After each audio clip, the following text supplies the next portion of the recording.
po ng aming Family Day. Pero bago po yan, syempre, pakita po natin, tutupok po tayo ng kalaso. Titinda po muna tayo niyan. Ayan po. Tutumpok po na natin ating paninda.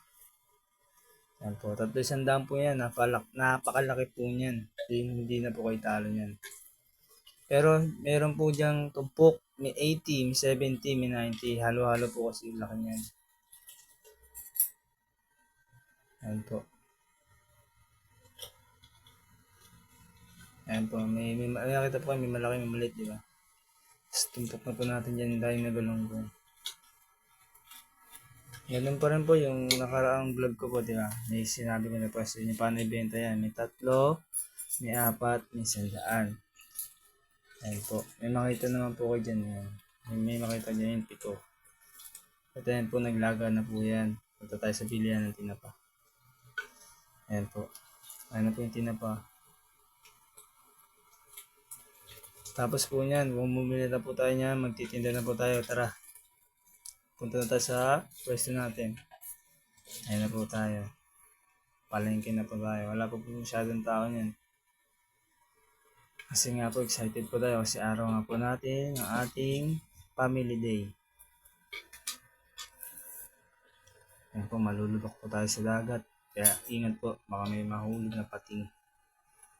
Ingat lang po. Ayun na, daming ham.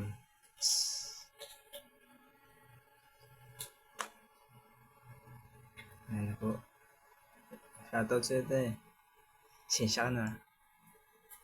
Dahil nga po, maglalatag na po pala tayo. Pawis na pawis tayo, pagod na pagod. Siyempre, hassle.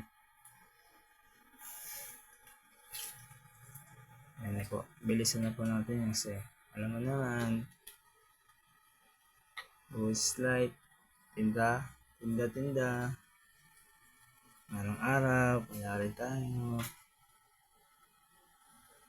Pero hindi naman tayo makakalimot. Siyempre. Saan tayo nang galing? Hindi pa rin tayo pwede punta. Kasi, ano naman ang buhay sa ating pamilya. Siyempre, gabi na. Ang oras na. Siyempre, celebrate naman natin yung ating mga kids. Saan nyo gusto? Kaya sila. Hindi nila. Jollibee! O, tara, punta tayo sa Jollibee. Pagpitiman natin ta. Ayan. So, yun na po. Punta po kami. Lakad lang po kami yan eh. Alam mo naman po, wala po kami pamiling sasakyan. Siga-siga lang. Ayun na po, pinakita po sa kanila yan. Ayan po. Ano, dyan lang tayo kayo, McDo. Gusto nila yung Jollibee. Tara, Jollibee tayo. Salamat muna tayo sa ating ama. Siyempre, di tayo makakalimut yan. Tara na, let's go.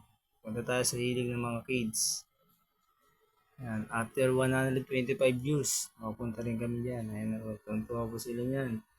Kasi nakataba ng puso eh. Nakita mo sila. Tara, pasok tayo. Ayun sa nila. Ayun na, pasok na tayo. Order na tayo niyan ha. Tuntua kasi nakapasaya. Masaya makita yung mga bata, masaya. Pida ang saya. At na po tayo sa waiting area. Ayan na po. At kung di pa po ako magtatanong sa counter, hindi ko po malaman kanina pa po pala yung order namin doon. At ayun na po, nakuha na po namin aming order. Ayan po. Labas na po kami niyan. Punta na po kami mga inasal. At yan naman po ako magkakain ng aming partner. Ayan na po.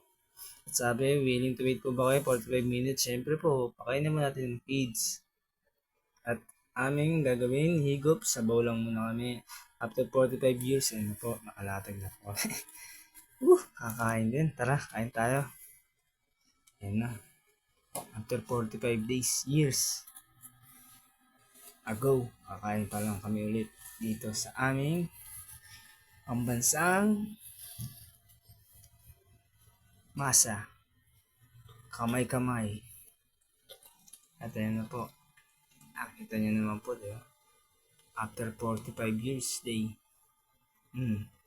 Sulit na sulit. Siyempre, tagal eh. Gutom ka eh. Pero masaya kasi buo. Nabanding na pamilya namin kahit paano na pagkakasya namin budget namin. Siyempre, libre yung aking misis yan. Shoutout sa iyo, mahal. I love you. Thank you.